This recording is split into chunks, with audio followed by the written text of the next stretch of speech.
हम एस्पिन के भाइयों को देखते हैं जिन्हें रास्ते में कुछ सुनहरे सेब यानी नजर आते हैं जो एक टोकरी में रखे होते हैं। एस्पिन के दोनों भाई उस टोकरी में से एक एक सेब उठाकर खा लेते हैं।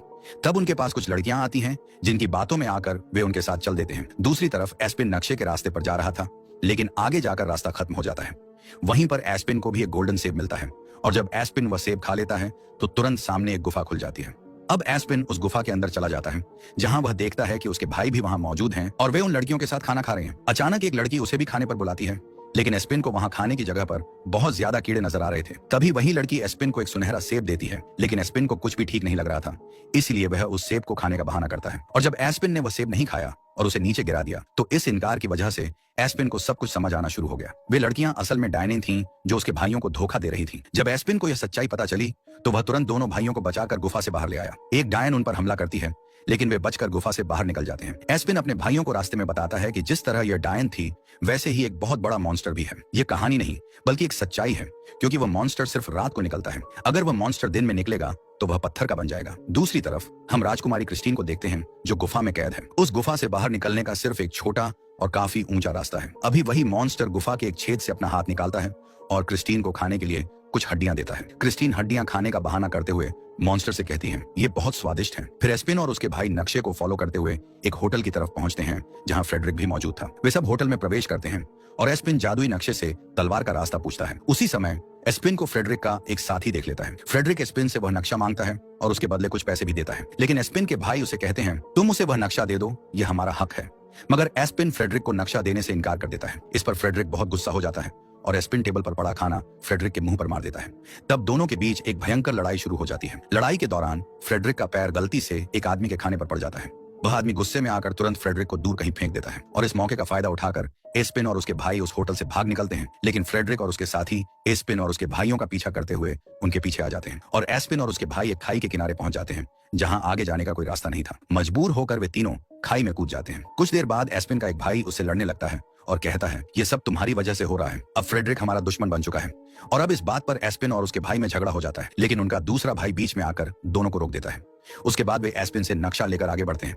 रास्ते में एस्पिन को एक भालू की खाल मिलती है जिसे वह अपने पास रखना चाहता था, लेकिन उसके भाई उसे मना कर देते हैं। अब एस्पिन और उसके दोनों भाई एक ऐसी जगह पहुंचते हैं जहां बहुत घनी धुंध फॉग छाई हुई थी और वहां इतनी घनी धुंध थी कि उन्हें कुछ भी नजर नहीं आ रहा था। सोचे समझे आगे बढ़ जाता है और इसी दौरान वह अपने दोनों भाइयों से अलग हो जाता है। जैसे ही एस्पिन के भाई उसे बिछड़ते हैं, फ्रेडरिक और उसके साथी अचानक वहां आकर उन्हें पकड़ लेते हैं। फ्रेडरिक जब एस्पिन के बारे में पूछता है तो एस्पिन के दोनों भाई झूठ बोलते हैं कि एस्पिन मर चुका है। दूसरी तरफ एस्पिन को आखिरकार वह नदी मिल जाती है और वह नदी के अंदर जाकर बड़ी सावधानी से जादुई तलवार को बाहर निकाल लाता है। जब वह तलवार लेकर वापस आ रहा होता है तो रास्ते में उसे उसके भाई मिलते हैं जिन्हें फ्रेडरिक ने बंदी बना रखा था और अब फ्रेडरिक के पास जादुई नक्शा भी आ चुका था। एस्पिन जिसने पहले मिली हुई भालू की खाल अपने साथ रखी थी, वही खाल पहनकर फ्रेडरिक और उसके साथियों को डराने जाता है। यह चाल अस्थायी रूप से सफल हो जाती है और वहां मौजूद सभी लोग डर भी जाते हैं। मगर चूंकि भालू की खाल ने एस्पिन की नजर रोक रखी थी, उसे कुछ दिखाई नहीं दे रहा था, जिसकी वजह से वह फिसल कर नीचे गिर जाता है। अब फ्रेडरिक को पता चल जाता है कि यही व्यक्ति असल में एस्पिन है और उसी ने जादुई तलवार हासिल की है। उसी पल फ्रेडरिक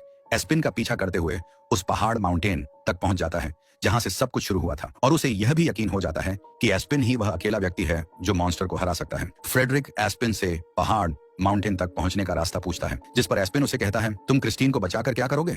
फ्रेडरिक जवाब देता है, मैंने तुम्हें पहले ही बताया था कि मुझे सिर्फ क्रिस्टीन का ताजमहल चाहिए, उसके बाद मैं क्रिस्टीन को मार दूंगा। और जब रात को वे सब खाना खा रहे होते हैं तो अचानक उन्हें एक भयानक आवाज सुनाई देती है। ये आवाज सुनकर फ्रेडरिक और उसके साथी डर के मारे वहां से भाग जाते हैं। तब एस्पिन और उसके भाई भी जल्दी से वहां से निकलने लगते हैं। तभी वहां माउंटेन मॉन्स्टर किंग आ जाता है जो फ्रेडरिक के एक साथी को पकड़कर खा जाता है। यह दृश्य देखकर एस्पिन अपने भाइयों के साथ एक नजदीकी गुफा में छिप जाता है ताकि वे मॉन्स्टर से बच सकें और किंग माउंटेन मॉन्स्टर फ्रेडरिक और एस्पिन के भाई को पकड़कर अपनी गुफा में ले आता है। वहां पहुंचकर फ्रेडरिक बहुत ज्यादा डर जाता है। जब वह राजकुमारी क्रिस्टीन को देखता है तो दिखावे के लिए कहता है, मैं तुम्हें बचाने आया हूँ। मगर उसी वक्त एस्पिन का भाई राजकुमारी क्रिस्टीन को सब कुछ सच सच बता देता है।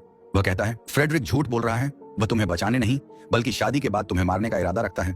और वह एस्पिन का भाई क्रिस्टीन से कहता है, फ्रेडरिक सिर्फ तुम्हारे ताज को चाहता है, वह तुमसे कभी प्यार नहीं करता। यह सब कुछ जानने के बाद क्रिस्टीन गुस्से में आकर फ्रेडरिक के सिर पर एक बड़ी हड्डी मारती है जिससे वह बेहोश हो जाता है। फिर क्रिस्टीन उस युवक से पूछती है, तुम कौन हो? जिस पर वह जवाब देता है, मैं एस्पिन का भाई हूँ। यह सुनकर क्रिस्टीन बहुत खुश हो जाती है और उम्मीद से पूछती है, क्या एस्पिन वाकई हमें बचाने आएगा? एस्पिन का भाई उसे तसल्ली देते हुए कहता है, तुम बेफिक्र हो जाओ, एस्पिन जरूर आएगा और हमें यहाँ से बचा लेगा। दूसरी ओर हम एस्पिन और उसके भाई को देखते हैं, जो एक कांच की बोतल में जुगनुओं को बंद करते हैं ताकि उन्हें रोशनी के तौर पर इस्तेमाल कर सके। चलते चलते वे तीनों किंग मॉन्स्टर की गुफा तक पहुंच जाते हैं। ये गुफा बहुत बड़ी और जटिल थी, जिसमें कई रास्ते थे। अब वे तीनों एक रास्ता चुनकर उस पर चल पड़ते हैं, इस उम्मीद के साथ कि वे जल्द ही क्रिस्टीन को खोज लेंगे।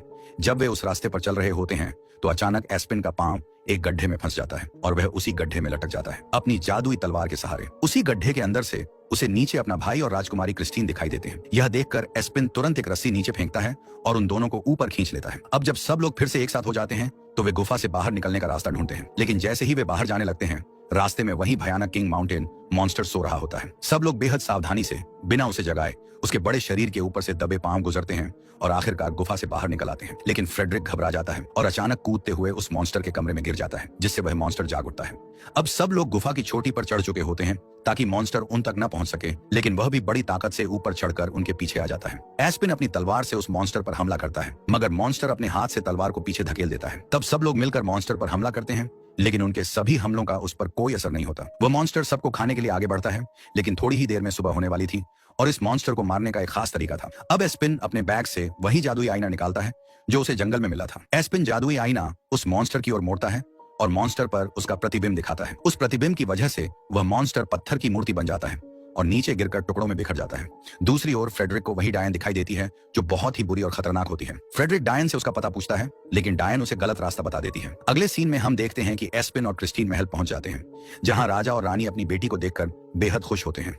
वे एस्पिन और उसके भाइयों का धन्यवाद करते हैं और अपनी बेटी को बचाने के लिए उनकी बहादुरी और बलिदान की सराहना करते हैं। राजा और रानी उन्हें दिल से धन्यवाद कहते हैं, क्योंकि उन्होंने अपनी जान खतरे में डालकर राजकुमारी क्रिस्टीन को बचाया था। इसके बाद एस्पिन और उसके दोनों भाई वापस अपने घर पहुंच जाते हैं, जहां वे जादुई आईना और अन्य चीजें अपने पिता को दे देते हैं। पिता उनकी बहादुरी और कोशिशों से बहुत खुश होते हैं और एस्पिन से दिल से माफी भी मांगते हैं। फिर एस्पिन इनाम में मिले हुए पैसे अपने पिता को दे देता है, जिससे वे बहुत प्रसन्न हो जाते हैं। इसके बाद वे सब मिलकर अपना घर दोबारा बनाना शुरू करते हैं और इसी दौरान क्रिस्टीन भी उनके पास आ जाती है। क्रिस्टीन एस्पिन को लेकर जंगल में घूमने जाती है, जहां वे सुखद पल बिताते हैं। और दूसरी तरफ हम फ्रेडरिक को देखते हैं, जो डायन द्वारा बताए गए गलत रास्ते की वजह से जंगल में भटक गया था। वहां फ्रेडरिक को वही गोल्डन सेब मिलती है और वह बिना कुछ सोचे समझे उस सेब को खा लेता है। फिर वही लड़कियां आकर फ्रेडरिक को अपने साथ ले जाती हैं, जो पहले भी डायन थीं, और फ्रेडरिक को इस बात का बिल्कुल भी अंदाजा नहीं होता। इसी डरावनी और हॉरर अंदाज की एंडिंग के साथ ये फिल्म समाप्त